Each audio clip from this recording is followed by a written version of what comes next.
would like to introduce our keynote speaker now. This is David Phillips. David is the son of Keith Phillips, the founder of World Impact, which is a Christian ministry focused on the inner cities of America. David grew up as a missionary's kid and developed a heart for those in need at an early age. After spending nearly 4 years in prison, David developed a heart for the people coming out of prison that have very little hope in success long term. Ladies and gentlemen, please welcome David Phillips. Good afternoon. I'm David Phillips. Thanks for taking the time to hear my story and learn more about Brand 316. So, as she mentioned, my father, Dr. Keith Phillips, founded World Impact over 50 years ago. My grandfather was co-founder of World Vision. My heart and love for those in need has been instilled in me since I was a child. Christianity was a part of my life since the start. I graduated from Azusa Pacific University and then worked for a large car manufacturer in their executive training program. After that, I founded a digital marketing firm which employed nearly 50, and we worked with hundreds of clients worldwide. By every worldly measure, I was quite successful. I challenged God my entire life. If there was a more difficult path, I would take it. Typically, it took 2, 3, 4 chances for me to get it right, and God, thankfully, is a God of second chances. The Spirit gave me several warning shots to get right with Him. I refused to hear them, either blatantly ignored them, or was just so far from Christ, it just didn't register with me. In January 2015, I had a stroke and a grand mal seizure. The emergency room doctor told my wife to say goodbye because I was not going to make it. I was put in an induced coma because of the intense brain swelling, but God protected me. 10 days later, I left with a broken shoulder and a new diagnosis of end-stage kidney disease. It should have been so much worse, but God protected me. That should have been my final warning shot. I should have heard it. I knew in my heart it was time to start paying attention to Christ, following His word, getting right with Him. My health declined, and my unwillingness to submit to Christ continued. In June 2016, after several unsuccessful surgeries, my kidney function was below 5%, and I was given the option of either dying or starting dialysis. In January 2017, while at dialysis, I had a strong calling to immediately get right with God, or else. I heard the or else. I was dependent on a machine to keep me alive, being told by the Spirit I needed to get right with Him. I remember the exact moment. It was clear, it was concise, it was very specific. That should have been my last warning shot. I ignored it. Hebrews 12:25 warns us to not refuse Him who is speaking. I should not have refused. Thankfully, we serve a God of second chances. On April 25th, 2017, I was arrested by several federal agents for the use of interstate commerce to commit murder for hire.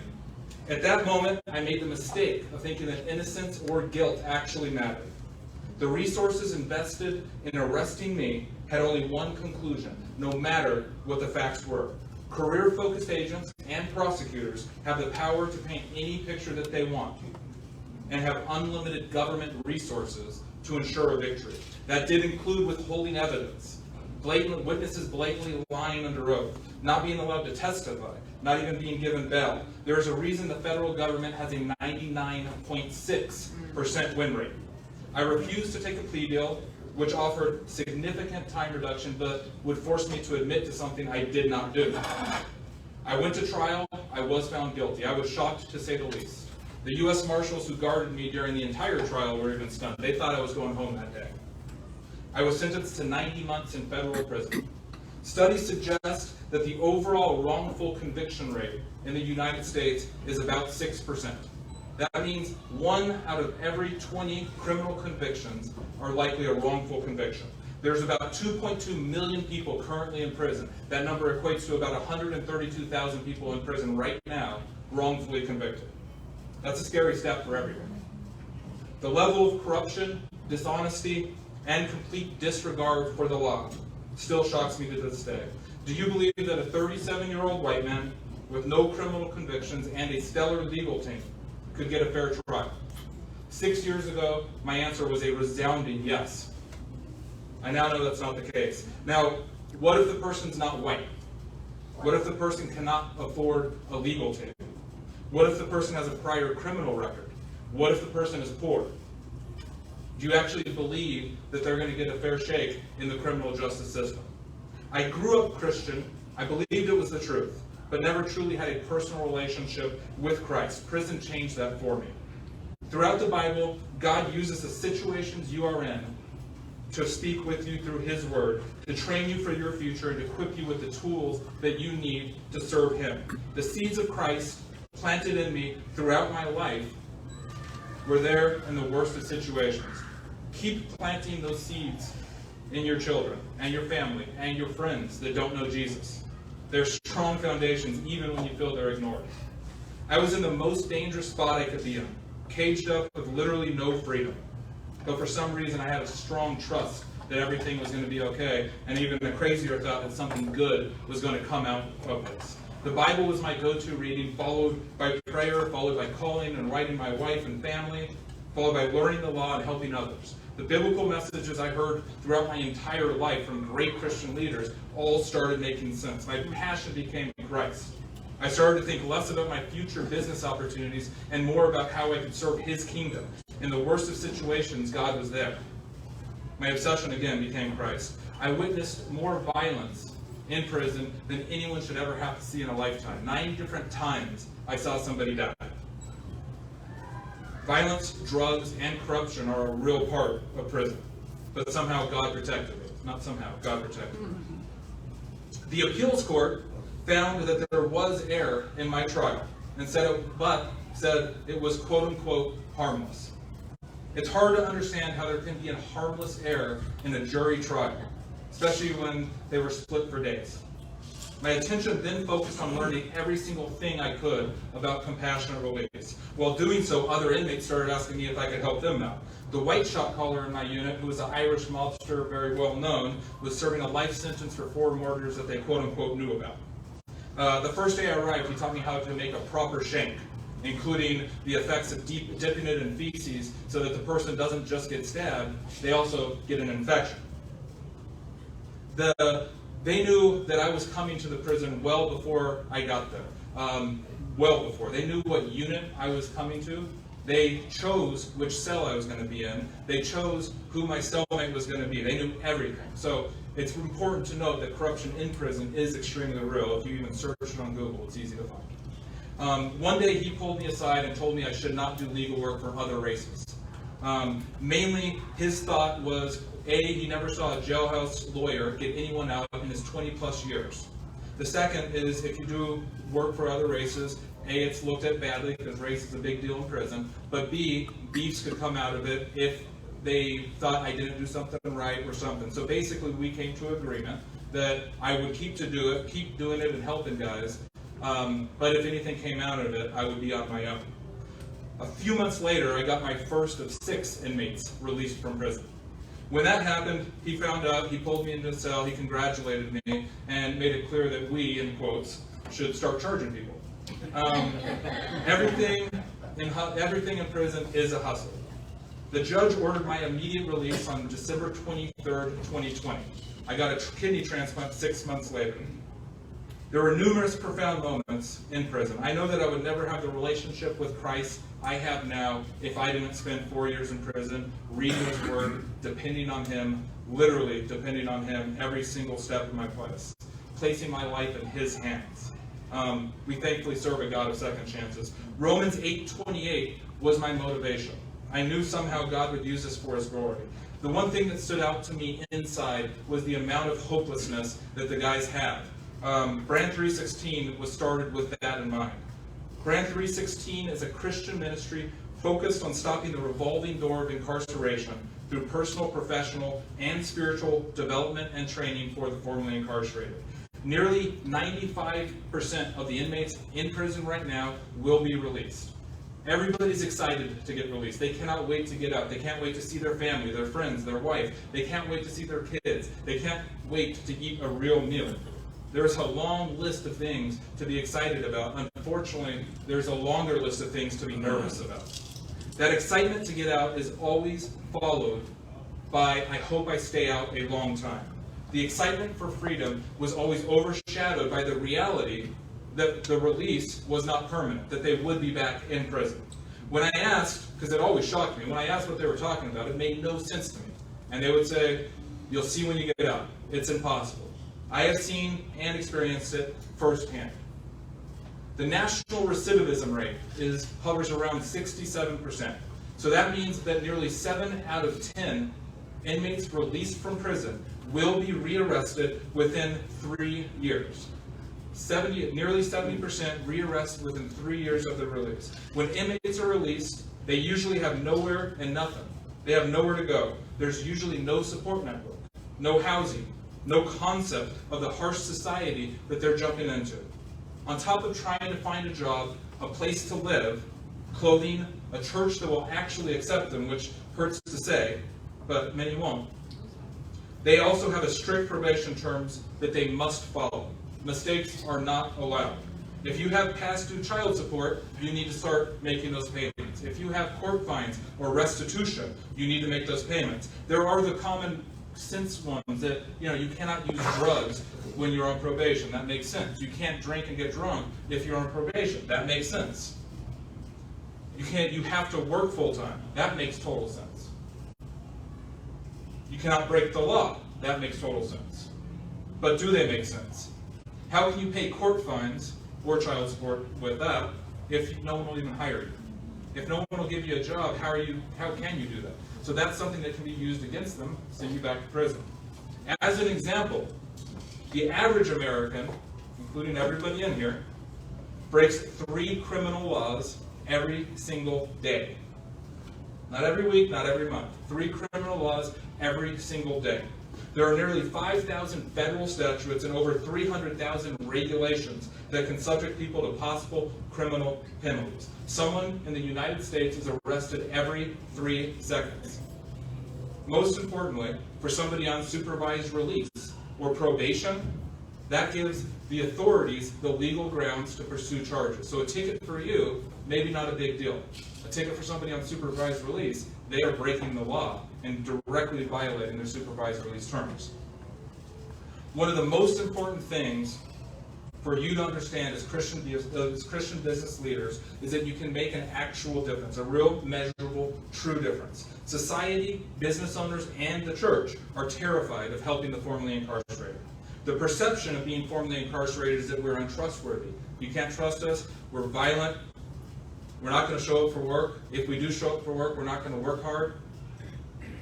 And the most common thing you hear is it's a mission field that many people are just not called to, or just not interested, or just not for them.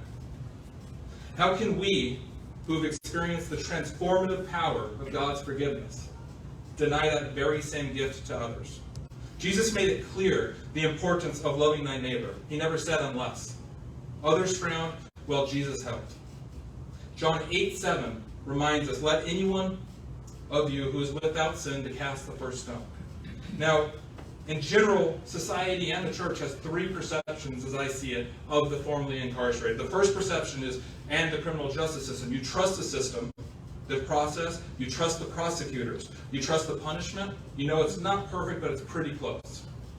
The second group, you don't trust the system whatsoever.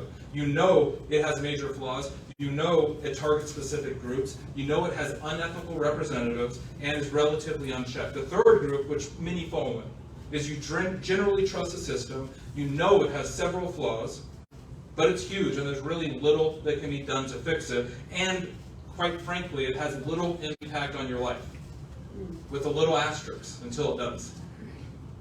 All viewpoints in my opinion, point to forgiveness and facilitating. If you trust the system, we have paid our debt to society and we deserve a second chance. If you don't trust the system, we need every ounce of help we can get, as you know. If you feel like nothing can be done, there is a lot that can be done. And don't forget, God uses our past failures for his glory. Moses murdered. King David was an adulterer. Solomon had 700 wives and 300 concubines. Yeah. Saul condoned the beating and murder of followers of Christ, and then Jesus used that to glorify him. All have sinned, all have fallen short. Brand 316, in short, we have an extensive training program focused on training guys that are 2 to 3 years within release. So 2 guys that are still incarcerated, we start practical life training skills, career training, assessment tests, Bible foundations, biblical training, anything and everything that we can do to get them prepared for release from one real big culture of prison back into a normal society as we see it. For them, it's a complete opposite. So that's 2 to 3 years of training while they're still incarcerated. Once they're released, they take part in our 52-week training program, which is focused completely on reintegration, career training, mentorship, one-on-one, I'll read the list, one-on-one mentorship, extensive practical skills, job training, short and long-term goal setting, trauma counseling, because anyone in prison has experienced trauma, basic financial planning, everything that you need to be a productive member of society, and we welcome with arms wide open. Our application process is very exhaustive, and we only target people that really want and truly want a second chance and will work for it. We ask tons of questions about their past, their behavior in prison, everything that we can verify. Christ-centered is something that we focus on, so we seek Christians that want to be part of society and successful. As Christians, we are called to help the poor, the hopeless, and the most vulnerable. Jesus walked out daily as an example for all of us. He cared about the least of us and used our past failures for his glory. Psalm 10:18 tells us that we will hear the cries of the oppressed. We have to listen, though. They are here. All over our city, all over our country, all over our community. They're in our churches. Sometimes simple statistics can help you hear the cries a little bit more clearly. Let you hear and see the devastation that those cries, when ignored, occurs. Incarceration has increased the U.S. poverty rate by an estimated 20%. That's 7.5 million Americans. Approximately 80% of Americans have a criminal record. That's 1 out of every 4. Hopefully it's only me in here, but probably not statistically speaking.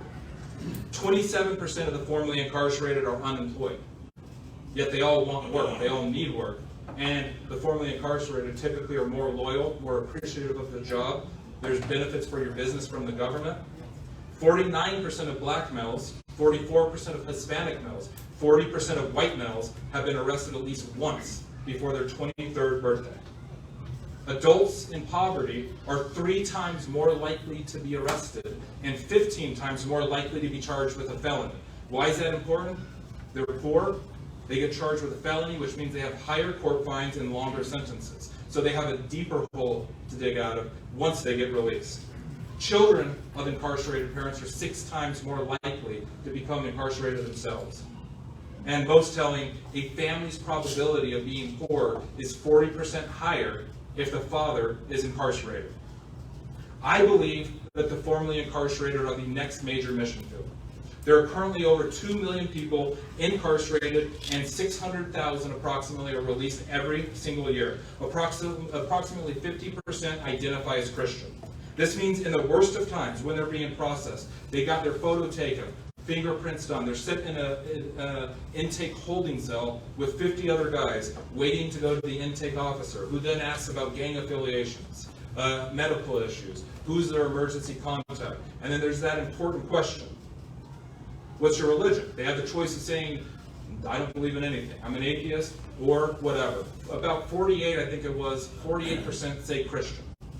At that point of their most hopelessness, when they are about to be put in a big dormitory full of guys, they say Christian. That does not mean they're followers. That doesn't mean they're believers. They're not reading the Bible daily. They're not with you every Sunday at church. That means at some point in their life, somebody has planted a seed, and they knew exactly where to go at their worst. That's a beacon of hope. I see there's 300,000 people every single year being released into our communities that are open to Christ. If they have families of 3, 4, 5 people, imagine the generational impact. The cries of the oppressed, the cries of the hopeless are screaming all around us. If you choose to listen. They're at your church, in your community, in the communities that you drive through to go to work and go to church. They're at the restaurants you eat at. They cut your grass. I hope that you start listening. Wrapping up, there are several ways you personally, your church, and your business can help set a captive free. Isaiah 61:1 says, "He has sent me to bind up the brokenhearted, to proclaim freedom for the captives and release from the darkness for the prisoners." You can literally set a captive free. I encourage you to text me, call me, email me. My business card's here, and get that information if you have any interest in helping. We are a full 501c3. Here's just a few quick options that you can consider. Number one, you can sponsor an inmate for their 3 full years, meaning 2 years inside, 1 year release. Sponsor their reintegration training, Bible training, everything, all the materials. The cost is $1,508 for 3 years. You can literally set a captive free for $1,500. If you own a business, please open your hearts to hiring the formerly incarcerated. Just meet with me, hear what I have to say. Worst case, you decide not to, but maybe you'll make an actual impact and get a great employee out of it. We need housing for our members. It's such a fundamental issue. Consider donating financially towards it. We're currently looking for a house. If we had 10 houses tomorrow, we would have them filled within a month. There's that much demand. Pastors or elders, you all have members, and this is a reality. You all have members in your church that have family that are currently incarcerated or formerly incarcerated, or friends, or somebody that they know. I have not met with a pastor yet that doesn't know members of their congregation that have family in prison, or friends, or somebody recently released. Most are afraid or shameful to talk about their family in prison. Most are afraid to go to church because they're going to be judged. Many simply just don't realize the need. So one option, let me share your story in your church so your congregation can better understand the actual need. Other things that you can do, there's this postcard right here. Take it to your church. You can hand it out to anyone that you want to, put it on a desk. It's essentially refer your loved ones to us. They can pick it up and they can give us their family's name, information. We'll get in contact with them and start training them immediately. If you're interested in seeing what the actual curriculum is for the 52 weeks, feel free to take a copy. The last thing is just pray. Pray for the formerly incarcerated, and really just something to consider for you all, because it's a huge mission field and there's a lot of need, and a lot of people are terrified of something that really shouldn't be. It's a perception more than anything. I appreciate everyone and your time. Thank you.